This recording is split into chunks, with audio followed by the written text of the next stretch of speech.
se va a tornar algo más filológico e historiográfico, porque está relacionado con un trabajo que llevamos unos cuantos años realizando yo junto con dos jóvenes colegas, una filósofa y una arquitecta, que consiste en traducir los principales textos de Walter Gropius al castellano, textos escritos en el periodo entre 1908 y 1934, es decir, desde sus inicios como arquitecto, sus primeros escritos que han llegado hasta nuestros días, aparte de las innumerables cartas anteriores, pero escritos, digamos, profesionales y relativos a la arquitectura, hasta el momento en el cual emigra primero a Inglaterra y luego a Estados Unidos, que sí están bastante publicados y traducidos al castellano, frente a este otro periodo anterior importante, clave, quizás donde se localiza su mayor contribución a la arquitectura del siglo XX, que han sido traducidos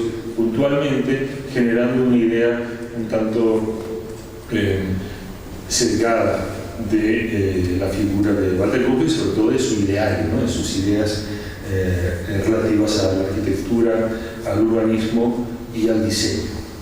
La totalidad de la temática que está representada en esta exposición.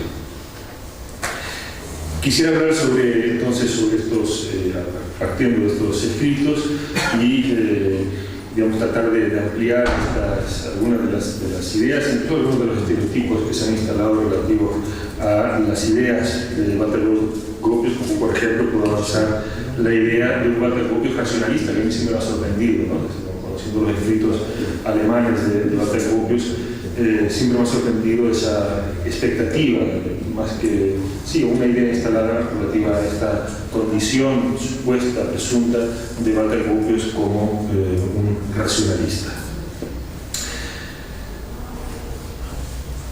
Está fuera de discusión el crucial papel que Walter Gropius jugó en los procesos de renovación de la arquitectura y el urbanismo en la primera mitad del siglo XX.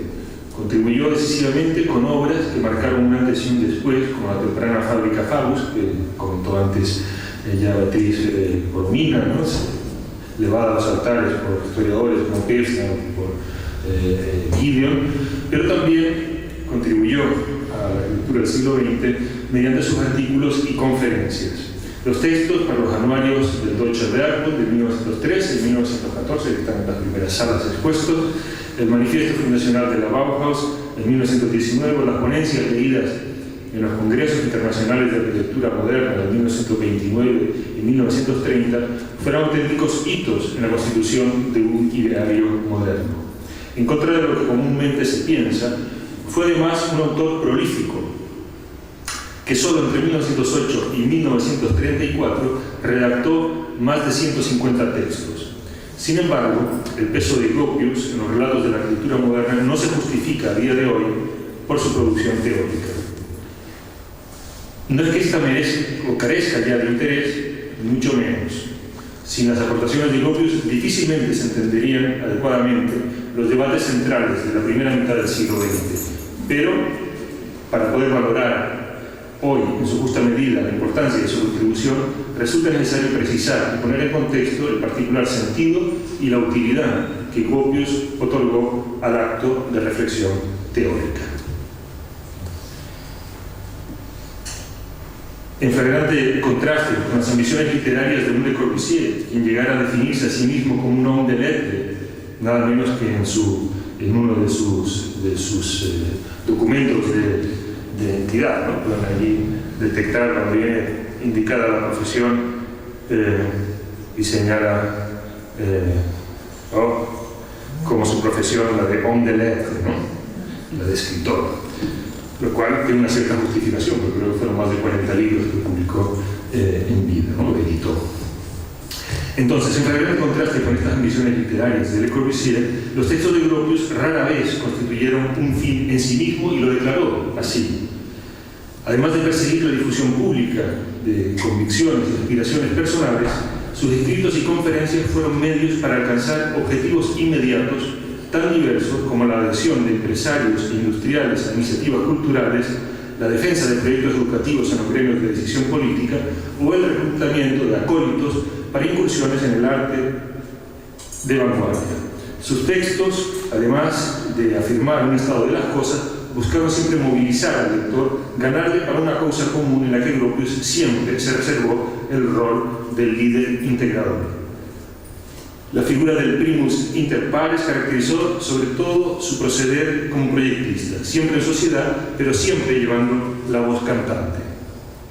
Fue así desde sus inicios en 1908, como joven director de proyectos en el estudio de Petapiedras, durante la larga colaboración con Adolf Mayer, al seleccionar y dirigir el cuerpo de docentes de la Bauhaus, primero en Weimar y luego en Dessau, al frente del Bauatelier Gropius en los años berlineses, junto a Maxwell Fry en el exilio londinense, en los emprendimientos americanos que hemos aquí ilustrado, compartidos con Ronald Waxman y también con Marcel Coya, y finalmente en el teamwork practicado por The Architects Collaborative en Cambridge.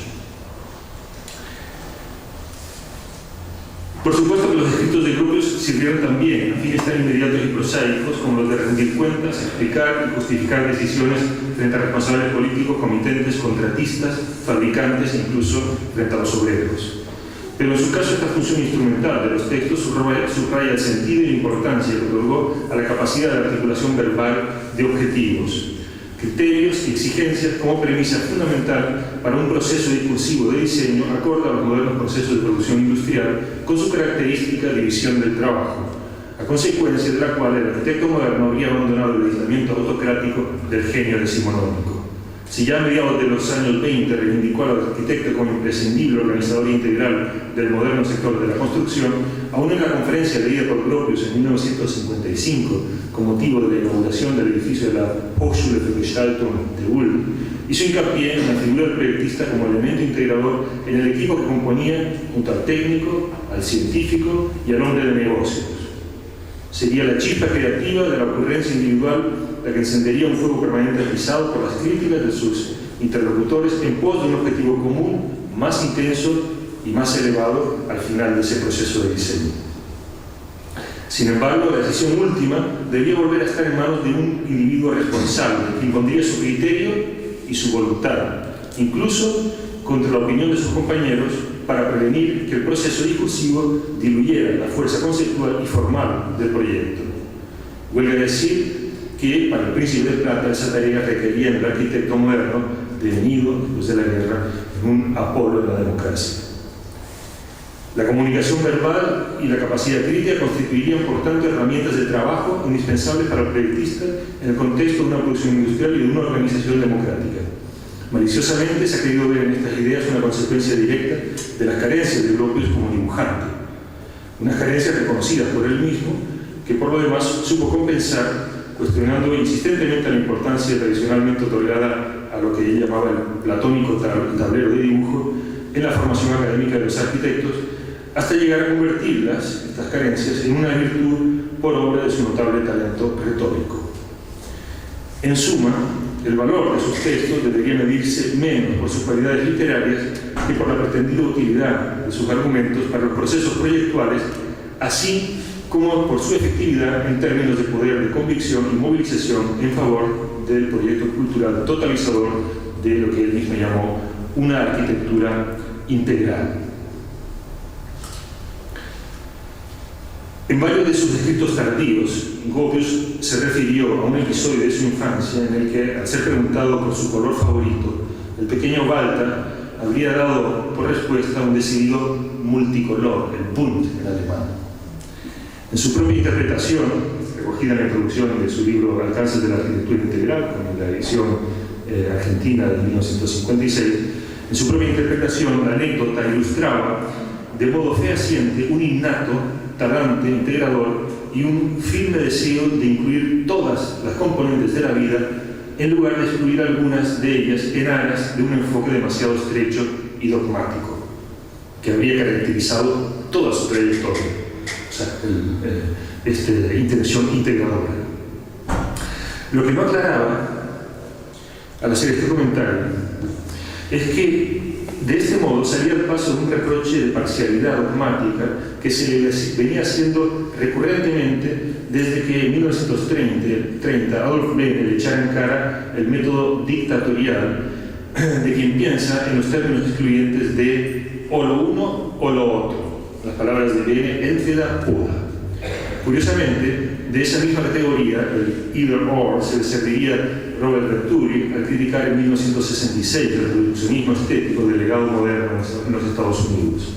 Tanto Bene como más tarde Venturi detectaron en aquella presunta parcialidad una inconsistencia respecto de la moderna pretensión de totalidad.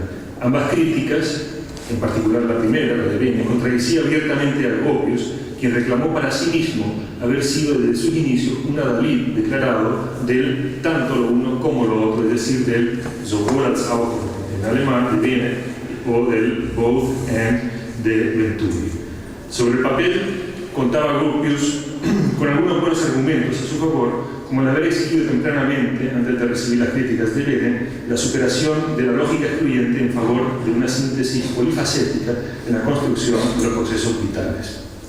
Pero no es por el menos cierto que el presunto natural inclusivo de sus escritos raya frecuentemente en un acomodaticio sincretismo intelectual que se materializó, como veremos más adelante, en obras atravesadas de múltiples ambigüedades formales.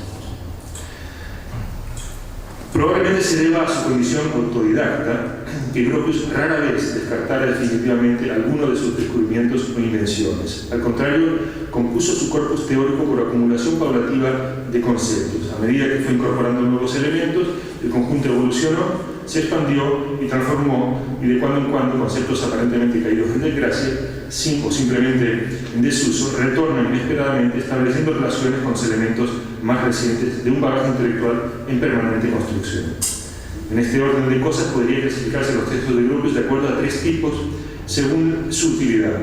Unos en los que efectúa una base conceptual, otros en los que recupera conceptos y finalmente aquellos en los que evalúa y hace balance en el intento de recomponer la totalidad de un ideario consistente. Este proceder se hace patente en el modo en que Gropius corta y pega, literalmente, fragmentos de textos pasados, introduciendo pequeños o por ende significativos cambios, o al contrario, rehabilitando términos que parecían haber quedado obsoletos. Como guía para poder valorar la buscada unidad y consistencia efectiva del conjunto de sus ideas, se presta la lectura de los textos de Gropius en un orden cronológico, que es lo que hemos optado finalmente para la publicación que estamos preparando, lo que permite rastrear justamente el origen de las ideas principales y apreciar tanto continuidades como transformaciones en el tiempo. Quisiera leerle en algunas de ellas, sobre todo en los conceptos ligados a la idea de voluntad o de voluntad vital. Confirmando su predilección por el multicolor, por el Bund, cabe constatar en el ideario de Gropius una constante metodológica de pensamiento dialéctico, un esquema intelectual de dualismo y síntesis, dirigido a reunir e integrar ideas diversas en busca de una voluntad común, superindividual y objetiva. Al hablar del teamwork, postulado por Gropius en su etapa americana, vimos que implicaba una negociación superadora del subjetivismo decimonónico. El proyectar se entendía como un acto de voluntad colectivo relacionado con los ideales democráticos, pero la metodología discursiva de diseño no necesariamente sancionaba la validez exclusiva de los criterios racionales. De hecho, a mediados de los años 50, Gropius no perdió ocasión alguna para reivindicar públicamente lo mágico frente a lo lógico, por ejemplo, en la conferencia que comenté antes, con motivo de la inauguración de la AFG 1. Asignándole al artista el rol de un hombre total que se enfrentaría, armado con su intuición integradora, a la concepción mecanicista del mundo y al pensamiento analítico de la ciencia. Si bien ya en sus escritos de los años 20 encontramos recurrentemente tales defensas de la vitalidad de un espíritu amenazado por el trabajo mecánico y por la racionalidad mal entendida, el tema había adquirido nueva actualidad a raíz de que la monografía publicada por Giulio Carlo Argan en 1951, hasta hoy una de las más elaboradas y profundas dedicadas a Gropius, hiciera particular énfasis en la presunta condición racionalista de Gropius. Manfredo Tafuria advirtió mucho más tarde que aquella lectura racionalista de Gropius guardaba relación con las disputas historiográficas italianas y que constituía una respuesta implícita al nuevo paradigma organicista postulado por Bruno Seri y su Asociación para la Arquitectura Orgánica, fundada en 1945. El dato se torna particularmente interesante y casi irónico si recordamos que Seri se había formado entre 1940 y 1942 en la Graduate School of Design de Harvard bajo la dirección de Gropius, y que su historia de la arquitectura moderna, vemos allá a la derecha, en la que el racionalismo fue presentado como una etapa superada y que caracterizó en clave orgánica, por ejemplo, una obra como la fábrica modelo de la exposición del Bergwood de Colonia, que vemos ahí a la izquierda, subrayando la patente influencia de Frank Lloyd Wright y la anticipación de figuraciones plásticas, en particular la curvatura de la fachada de vidrio, que perfeccionaría Erich Mendelssohn, uno de los arquitectos predilectos de Bruno Seri. Sería descabellado pretender la existencia de un Gropius orgánico, organicista, digamos. Orgánico sí, pero no organicista, pero de igual modo constituiría un despropósito querer reducirle a un racionalismo unívoco, escamoteando el importante componente vitalista en sus teorías. Desde la distancia en el tiempo, resulta sorprendente que en el primer número de Zodiac, publicado en 1947, Argan contribuyera con una vehemente reivindicación política del presunto racionalismo de Gropius, de quien, unas páginas antes, pudo leerse en esa misma revista su conferencia Apolo en la democracia, que cerraba conjurando el advenimiento de una cultura capaz de expresar los sueños, las maravillas, el gozo, la ilusión de la vida humana en una nueva y mágica belleza. La idea del arte como reducto de lo mágico en la civilización industrial, combinada con la búsqueda de los valores supraindividuales susceptibles de restituir una base cultural común, constituye un argumento que puede rastrearse hasta los primeros ensayos de Gropius, en los que la noción del Kunstwollen, es decir, la voluntad artística o la voluntad de arte, fue clave a la hora de formular, de iniciar un discurso objetivo, pero en absoluto reducido a la racionalidad. Lo que quisiera tratar es tratar de conectar dos conceptos, este de Kunstwollen, que acabo de introducir, y su evolución, lo digo, en el tiempo, hasta convertirse, devenir un Gestaltungswille, que es el concepto, digamos, que lo sustituye, o la palabra que utiliza cambiando términos en textos, incluso en repeticiones de textos, donde simplemente cambia el término a mediados de los años 20. Y todo comienza hacia 1908, a la edad de 26 años, Gropius redactó dos versiones de su primer ensayo, sobre el que llevo ya unos años dando la lata con este texto, pero insisto porque me sigue pareciendo fundamental para entender el origen y, ya digo, el devenir de estos conceptos en Gropius. Entonces, fue su primer ensayo dedicado al castillo de Coca, que había visitado en el transcurso de un viaje iniciático de varios meses por España. Las diferencias entre ambas versiones son sumamente relevantes. En la primera de ellas ofrece una lectura del arte español como síntesis esencial de la dualidad cultural entre lo oriental y lo occidental. En el castillo se funde en el principio de concavidad que identifica con Occidente con la corporeidad convexa propia de Oriente. La pesantez de ese cuerpo que conecta lo oriental con la antigüedad encuentra su contrapunto en el impulso ascensional del gótico. Fue necesaria la voluntad de un genio para conciliar el antagonismo de tales conceptos. En oposición a esta genialidad creadora, Gropius entendió que la negligente anulación de uno de los dos polos de esta dualidad esencial de lo español habría conducido irremediablemente a la decadencia de ambos, de Oriente y de Occidente. La revisión de estas nociones en la segunda versión del texto es notable, en tanto que relega los conceptos de genialidad y decadencia. El heroico y voluntarioso creador del castillo, recordemos que años más tarde hablaría peyorativamente del genio autocrático, deviene ahora mero instrumento de un instinto racial. Y las formas arquitectónicas se explican como representación de una voluntad social y de la potencia espiritual del pueblo. Lo que no cambia es la individualidad intrínseca no solo de un particularismo nacional, sino de cualquier expresión artística. Su esencia responde siempre a un principio polar en busca de su equilibrio. Para el caso de la arquitectura, sus extremos serían la catedral gótica del lado occidental y el templo egipcio del lado oriental. De un lado, la preferencia intuitiva por la construcción intelectual del espacio, del otro, la aprehensión sensual de los cuerpos. Cada obra encuentra su particular punto de equilibrio dentro de esa dualidad universal de los instintos.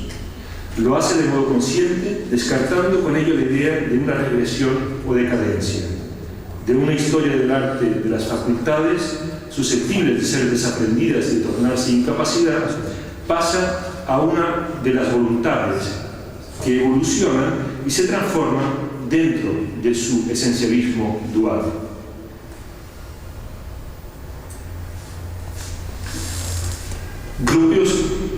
Gropius señaló el origen intelectual de este giro, nombrando al historiador del arte vienés Alois Riegel como quien acuñó, como el personaje, la persona que acuñó el concepto de Kunstwort, ¿no? Ya comentado, voluntad de arte. Una voluntad artística que trascendía cualquier arbitrariedad individual y cualquier contingencia material o técnica. Una reelaboración del texto sobre Coca, titulada Sobre la esencia de la distinta voluntad artística en Oriente y Occidente, de 1910, y es importante, en 1910, simultáneo a sus primeros textos sobre propuestas para prefabricación masiva de casas, que propone a la AEG. O sea, en 1910 escribe, y ahí nos contiene una cita en la que dice: el concepto de la voluntad artística fue acuñado por Alois Riegel. Fue el primero en reconocer en la obra de arte el resultado de una voluntad artística determinada y consciente de su finalidad, que se impone en su pugna con el uso práctico, las materias primas y la técnica. En oposición a esta idea se halla la tal llamada teoría de Gottfried Semper, que toma la obra de arte como un producto mecánico de estos tres factores, algo que Gropius en este momento rechaza. Estas palabras introductorias, a su vez, parafrasean una cita de Riegel recurrente en los escritos de Pieter Behrens, en cuyo estudio comenzó a trabajar el joven Gropius al dar por terminado su viaje a España en abril de 1908, y al final de 1908 es cuando escribe sus primeros textos sobre Coca. Es decir, lleva medio año en el estudio de Behrens y comienza a reflexionar sobre este tema del Kunstwort. No es arriesgado suponer que Behrens no es arriesgado suponer en Behrens a la persona que le puso en contacto con la nueva teoría del arte del entorno de Riegel y de Wilhelm Wöhringer. Lo corrobora que en la conferencia de Behrens über moderne Kirchenbau, sobre la moderna arquitectura eclesiástica, dictada en abril de 1908, cuando Gropius todavía está en España, encontramos la misma dualidad de un arte antiguo oriental enfrentado al gótico. Aquella conferencia incluyó las tesis principales de su artículo Vasquis Monumentale Kunst, que es arte monumental, de Behrens, de diciembre de 1908, es decir, escrito, datado, digamos, en las mismas fechas que el texto de Gropius sobre las esencias de Oriente y Occidente, ¿no? Es decir, coincidiendo con con los textos de Gropius sobre Coca, con esas esencias orientales y occidentales. En el que plantea Behrens la tesis de un arte que bebe de las fuentes de lo colectivo, que trasciende cualquier preferencia individual y subjetiva y alcanza así ese deseado valor de monumentalidad.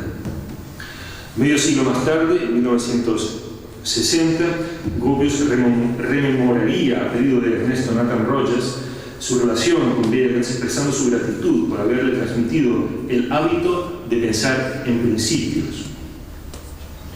En lo tocante al Kunstwort, podríamos especificar que se trataba de principios formales. Como vimos, el arquitecto es el medio a través del cual se manifiesta formalmente la voluntad artística, confiriéndole su autoridad frente al ingeniero y frente al empresario en la tarea de dotar a la producción industrial del anhelado valor añadido y trascendente de la cultura. En este trance, el Kunstwort y los principios fundamentales de la historia del arte formalista le ofrecieron a Gropius un pensamiento especulativo del cual extraer criterios formales concretos. Un buen ejemplo de ello es la ley de la envolvente, el Gesetz der Envelope, que Gropius dedujo de sus teorías sobre las complementarias voluntades artísticas de Oriente y Occidente. Estas categorías le sirvieron para establecer un principio formal con el cual acometer la tarea concreta de una fachada de edificio, solucionar la fachada de un edificio. Excepcionalmente, Gropius resumió las alternativas dibujando un esquema en planta, que es el que ven aquí a la izquierda. La opción occidental mostraba un bloque revestido de columnas de media caña que sugieren una prolongación virtual en profundidad, generando la ilusión de una penetración y apoyando la lectura abstracta del espacio como construcción intelectual. Frente a ello, la opción oriental alcanzaría la articulación rítmica del cuerpo arquitectónico mediante hendiduras que refuerzan la percepción táctil de una masa continua, lo cual apoyaría la lectura empática de la superficie aparentemente impenetrable, que sería la versión oriental. En un punto de equilibrio, dentro de esa polaridad universal, entre el abstracto occidental y el empático oriental, es clara la referencia a Boehringer, se situaría la solución formal de cualquier fachada concreta. Esto es 1910. En efecto, la fachada proyectada por Gropius y Maya como la envolvente de la fábrica Faust entre 1910 y 1911 reproduce fielmente esa polaridad formal. Y lo que hicieron fue proyectar la fachada y nada más que la fachada. La planta permite distinguir las dos opciones y también la obra construida está caracterizada por una ambivalencia formal de principio, acorde a la ley de la envolvente. Además, lejos de someterse a la insubstancial transparencia del vidrio, la voluntad artística manifestada en la Faust había tratado de generar la ilusión de una corporeidad impenetrable por medio de las hendiduras que dotan de ritmo al envolvente. Creo que esto está en total contradicción con la idea de los rayos X. Escribía Gropius en el texto Arte Monumental y Arquitectura Industrial: en su desveladora insubstancialidad, los modernos materiales de construcción como el hierro y el vidrio parecen incompatibles con la demanda de corporeidad en la arquitectura. Tanto más interesante sería demostrar con ejemplos cómo, pese a todo, también aquí la voluntad artística es capaz de superar dificultades en apariencia insalvables y arrebatar con genial astucia la impresión de corporeidad al insubstancial material. Lo dicho de otro modo, hacer una arquitectura transparente con vidrio no tiene mérito ninguno. Imponerse al vidrio a través de las emanaciones del Kunstwollen es la vía para alcanzar un arte monumental. Así resumió Gropius. Bueno, vemos ahora en planta un esquema de la presunta síntesis sobre la que escribió Gropius del castillo de Coca, de esta polaridad llevada a una síntesis, el Gesetz der Envelope, o sea, la ley de la envolvente de 1910, y a la derecha el Faust con esa solución ambivalente que permite ambas lecturas de forma simultánea, podemos decir justamente sowohl als auch, ¿no? Tanto lo uno como lo otro. Entonces, con las palabras ahora recién citadas, resumió Gropius el sentido de la nueva voluntad artística en su famosa conferencia Monumentale Kunst und Industriebau, es decir, Arte Monumental y Arquitectura Industrial, dictada en 1911 a invitación de Karl Ernst Posthaus en el Volksmuseum de Hagen. En aquella ocasión comenzó sus proyecciones con una obra que señalaba los efectos de monumentalidad a los que debía aspirar la moderna arquitectura industrial, que venía a ser el castillo de Coca, con el que había comenzado su carrera, digamos, teórica. Además, señaló implícitamente las imágenes, las dos de la izquierda, ¿no? Además, señaló explícitamente que sus consideraciones teóricas eran deudoras de la nueva historia del arte del entorno de Hegel y de Boehringer. De este último era evidente el préstamo de la polaridad entre abstracción y empatía del Kunstwollen. Pero son justamente igualmente evidentes algunas omisiones. Por ejemplo, para su ensayo sobre la esencia de la distinta voluntad artística en Oriente y Occidente, se apropió de algunos pasajes de los conceptos fundamentales de la historia del arte de August Masov, de 1905, 3 años antes, sin citar, sin dar prácticamente una página entera. Es decir, tampoco leyendo a Hegel, sino leyendo, digamos, de segunda mano, se informa sobre este concepto del Kunstwerk. Y cabe preguntarse si su ley de la envolvente, de 1910, fundamentada en Hegel, fue una respuesta consciente de Gropius a la complementaria ley del revestimiento, formulada 12 años antes por Adolf Loos, inspirada en Zempa justamente, y que postulaba la imposibilidad de confundir el revestimiento con el cuerpo revestido. Lo contrario, ¿no? O sea, la ley del revestimiento de Adolf Loos es lo opuesto a la ley de la envolvente que está proponiendo Gropius en 1910. El polo monumental de los cuerpos de solidez impenetrable descrito por Gropius quedaba abolido por aquel principio de Loos, que por lo demás no aceptaba ambivalencia alguna. En un artículo de 1922, Adolf Bene demostraría su perspicacia tanto al detectar el enfoque dualista de los escritos de Gropius, como al reconocer en la fábrica Fagus más de un compromiso entre, escribe, América y Ostendorf. América, la América moderna, que es la que trae el empresario Garbenschet, que viaja a Estados Unidos, estudia el proceso de teilorización, los nuevos métodos de trabajo y producción industrial, las nuevas, digamos, condiciones, la mejora de las condiciones de los locales de trabajo, y por otro lado Ostendorf, alguien que está en busca de constantes artísticas de cualidad, digamos, intemporal. Es decir, entre los modernos valores objetivos de la producción moderna y una voluntad de forma atemporal. Esto le dio pie a Bene, a modo de balance, para localizar el rasgo esencial de la obra de Gropius en el rechazo a cualquier parcialidad dogmática, frente a lo que luego afirmaría en 1930, cuando habló del método dictatorial de Gropius.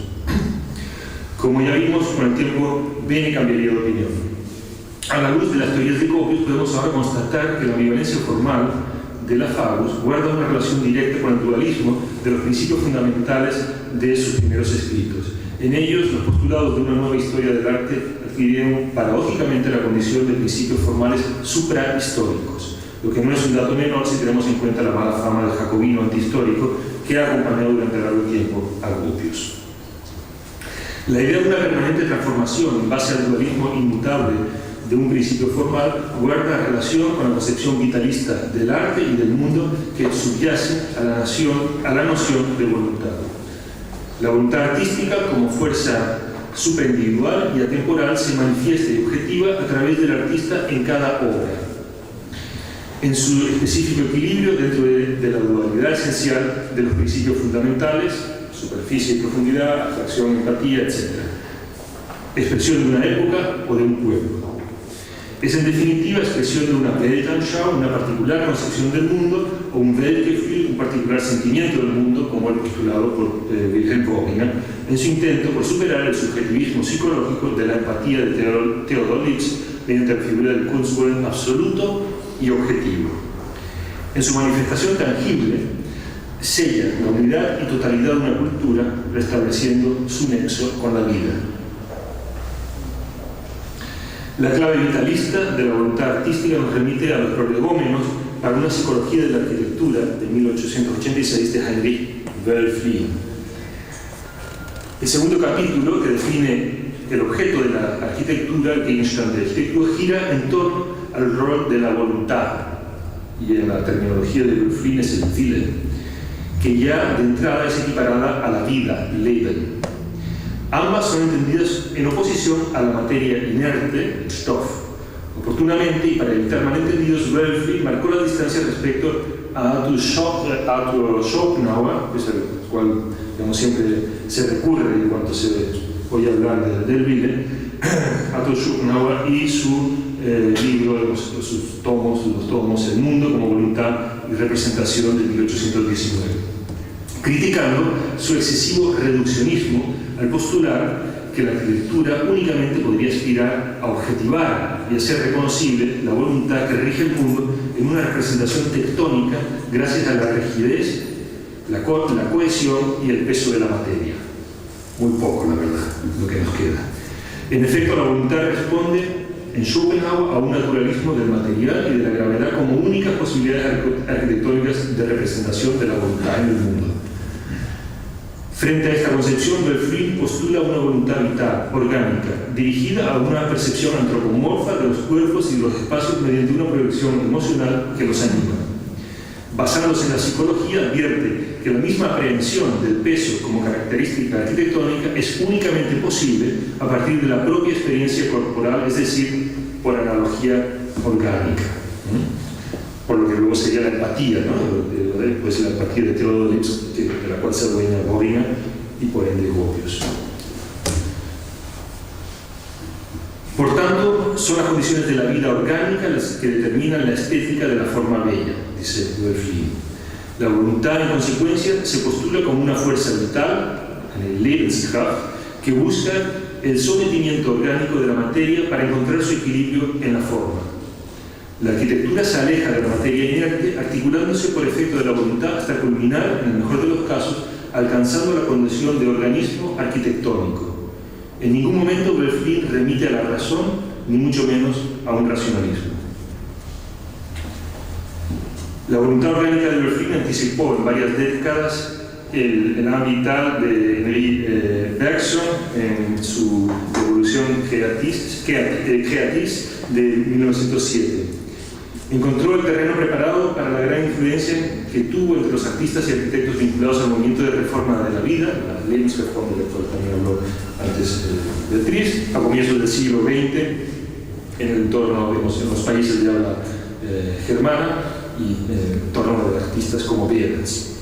También el Kunstwollen der Riegel es deudor de los conceptos de Berflin. Resulta particularmente interesante que este, en sus prolegómenos, utilizara ya la expresión Gestalten der Wille, voluntad configuradora, en tanto que en el periodo de entreguerras Gropius sustituiría en sus escritos el Kunstwollen, identificado con el discurso monumentalista del Bergkut guillermino, por el más prosaico Gestaltungswille.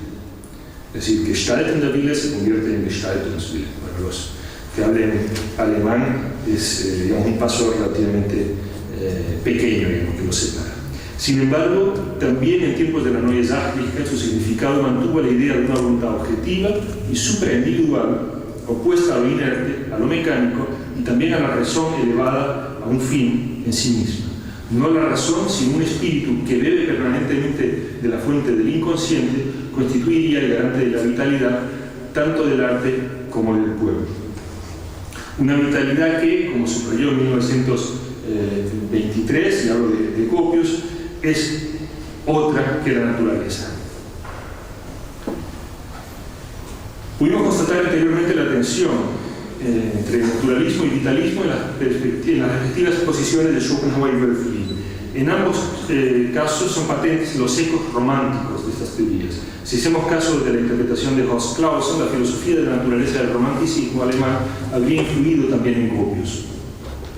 Ciertamente cabe constatar varios puntos en común con las ideas relativas a la relación del arte con la naturaleza, libro Relación del arte con la naturaleza, expuesta por Friedrich Schelling ya en 1807. Coinciden, por ejemplo, en el rechazo de una relación mimética en un sentido imitador de rasgos formales externos. Al contrario, la relación profunda entre arte y naturaleza radicaría radicaría en sí mismo los principios vitales activos en todo objeto. La perfección de un objeto dependería de la fuerza creadora de la vida y la correcta configuración requeriría un previo reconocimiento de esta estructura interna. La obra creada en base a este conocimiento esencial y objetivo constituiría un nuevo organismo integral. Se trataría de una recreación no naturalista, el resultado de un proceso de destilación de la esencia del principio vital. Podríamos hablar de un proceso de abstracción dirigido a la configuración de una totalidad orgánica, con lo cual resulta evidente la cercanía a las ideas de Gropius y de algunos de sus prosélitos de la Bauhaus.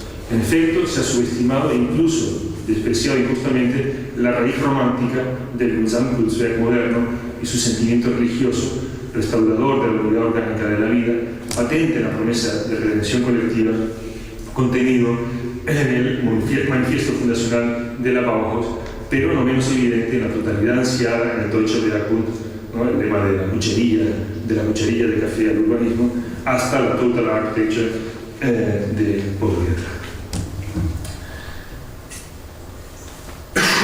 Wolfgang Pink caracterizó ya en 1971 a Gropius como un romántico, en referencia al periodo inmediatamente posterior a la Primera Guerra Mundial, aunque precisó que aquella atmósfera mística había sido preparada por la recepción del telos del arte, es decir, del objetivo último en virtud del cual se crea o construye, implícito en la relación entre el Kunstwolle de Riga y la polaridad Oriente-Occidente en Gropius. Pink nos remitió ya entonces, hace que son 44 años, Pink nos remitió ya entonces enteramente a la correspondencia entre Osthaus y Gropius como probable origen de tales consideraciones. Hay que saber que se había conocido en el comentado viaje a España cuando Osthaus, un importante mecenas del entorno del Lehrerkunst, se encontraba reuniendo azulejos para su Museum Folkwang en Hagen. Con este objetivo se puso en contacto con Gropius, quien tras su visita al castillo de Coca había comenzado a coleccionar y estudiar y elaborar él mismo azulejos en unos talleres de Sevilla. No viene al caso los detalles biográficos de este episodio, que le llevarían al estudio de Behrens, que ya en alguna ocasión he escrito incluso en un curso de la maestría. Lo que sí interesa ahora es constatar que Gropius, tras haber fracasado como estudiante de arquitectura y tras su fracaso que realiza este viaje a España, que le salva de alguna manera y le devuelve por la puerta grande del estudio de Behrens a la vanguardia de ese momento, consiguió reconducir su carrera a partir del trabajo artesanal y del conocimiento de los materiales y de las técnicas de fabricación de los barros vidriados sevillanos. Tampoco este es un dato menor si tenemos en cuenta que Gropius desarrollaría en la Bauhaus a partir de 1919 un modelo antiacadémico de formación de artistas basado justamente en el conocimiento de los materiales y de las técnicas artesanales. Así, en 1908, ya en el estudio de Behrens, por mediación de Osthaus, había polemizado en la correspondencia con Osthaus sobre el origen de la cerilla de la Alhambra que Osthaus suponía en un entramado lígneo utilizado que se había convertido en la pieza cerámica por transposición material de las formas. Gropius respondió acusándole de una improcedente cercanía a la Stoffwechseltheorie de Semper y afirmando que él mismo había podido observar cómo aquel ornamento se generaba realizando manualmente hendiduras sobre el material aún húmedo, es decir, persiguiendo conscientemente un determinado objetivo formal. En resumen, habiendo tenido a su disposición las experiencias y los conocimientos necesarios para argumentar en favor de un determinismo materialista, optó, por el contrario, por la idea de una voluntad artística dirigida a superar las barreras impuestas por el material y por la técnica, como puede leerse ya tempranamente la Stilfragen de Alois Riegel, que data de 1893. Gropius parece haber tomado nota de la respuesta de Osthaus, quien defendió la búsqueda de un origen en una necesidad constructiva, incluso en formas ornamentales como la lacería, advirtiendo que a menudo la forma artística surgía de la experimentación con el material. La respuesta de Osthaus básicamente fue, citando a Goethe, diciendo el mensaje era sowohl als auch. Puede ser tanto lo uno como lo otro, y no, digamos, la negación digamos, la más injusta del presunto materialismo de Semper en las teorías de Riegel. Sabemos de la importancia que adquirió el conocimiento práctico de los materiales y de las técnicas artesanales en la formación de la Bauhaus, pero no menos conocida es la escrupulosa distinción de Gropius entre las facultades técnicas y las aptitudes artísticas. El arte no puede ser enseñado. De acuerdo al Kunstform, sería una emanación de un plano trascendente a través del artista, ¿no? El arte no puede ser enseñado, pero sí las técnicas artesanales y los oficios, sin los que no sería posible el arte. Nuevamente, los escritos en los que Gropius trató la cuestión de los materiales de construcción le muestran cercano a la posición aristotélica de Berlin, en la que no puede haber forma sin materia, y sería justamente la posición de Osthaus. Entonces, no puede haber forma sin materia, una materia a la cual, sin embargo, la voluntad busca imponerse. En 1920, Gropius le dedica un artículo a la madera como el material de construcción más apropiado para la dura posguerra, en tanto que a su lógica orgánica interna se ajustaría a la voluntad de la época y sus condiciones de vida, ¿no? Responde a esa imagen que vimos ahí de la Sommerfeld-Haus ahí a la derecha arriba. Bueno, y también todas las silografías, ¿no? Todo el imaginario de la Bauhaus, de la primera Bauhaus, ¿no? Tan ligada a las técnicas artesanales de la silografía. No sé quién ha hecho una silografía de ustedes, pero realmente es muy limitante el material, la madera, el trabajo con la madera en las posibilidades expresivas, ¿no? Todas estas formas quebradas están directamente condicionadas por las herramientas y las condiciones materiales de la madera, del origen ligneo, ¿no? De la base material. Bueno, su lógica orgánica interna se ajustaría a la voluntad de la época y a sus condiciones de vida. En el encuentro de artesanía y arte se redescubriría la madera como material orgánico a partir de su propio espíritu, escribe, recurriendo no a la imitación de formas pasadas, sino a una renovada, escribe, fuerza de configuración común. 6 años más tarde, estamos ya en 1926, con unos saltos, al tratar el tema de la construcción en vidrio, el impulso configurador de los arquitectos se revelaba fecundado por las nuevas posibilidades técnicas del material, en el que se manifestaba un espíritu de la época transformado, marcado por el anhelo de superación de la gravedad y de la solidez impenetrable en favor de lo ligero, lo dinámico, lo permeable. Ahora la cualidad insubstancial del vidrio era reconocida en su potencial para la continuidad espacial entre el interior y el exterior. Una concepción que igualmente habría surgido de las raíces del impulso configurador. Ya en 1929, al escribir sobre la construcción en acero, la argumentación devino pragmática, sachlich, en términos económicos, legales y constructivos. Pero incluso la racionalidad de los secretos estructurales y de las formas habitacionales ligadas a la construcción en acero eran expresiones de la época, de su espíritu e impulso vital. Al margen de los sistemas racionales de composición, como la triangulación gótica, que Gropius señaló haber aprendido igualmente en el estudio de Vélez, podemos concluir que ya fuera, como Kunstform primero, como Gestaltungswille más tarde, la voluntad y sus principios fundamentales las que le proporcionaron argumentos útiles para su procedimiento discursivo de diseño en base a las presuntas emanaciones formales, objetivas y supraindividuales de la vida. Y de hecho, creo que se entiende mejor, entonces es solo un ejemplo, ¿no? De un texto como la Arquitectura Internacional de 1905, ¿no? Un pasaje como este, dice: se percibe una nueva voluntad de configurar las obras de nuestro entorno a partir de su ley interior, sin caer en la falsedad ni en el juego ingenuo, y de elucidar su sentido y propósito funcionalmente a partir de sí mismo, por medio de la tensión entre sus masas arquitectónicas entre sí, deshaciéndose de todo lo superfluo que encubre su figura absoluta, ¿no? Tiene de pronto toda una serie de connotaciones ligadas a estas consideraciones que vengo comentando. Argan, en su construcción de una... volviendo a Argan. Entonces, Argan, en su construcción de una Bauhaus y de un Gropius rígidamente racionales, identificó tal condición con una superación de lo natural y nacional, tendente, por tanto, a expresiones superhistóricas, antinaturalistas, e internacionales. En rigor, Gropius entendió que la internacionalidad, lejos de negar lo nacional, encontraba en ello su premisa. Pero ya vimos que la racionalidad internacionalista postulada por Arlen debe ser entendida en la especificidad nacional también, en un contexto historiográfico italiano. Del mismo modo, si no se tiene en cuenta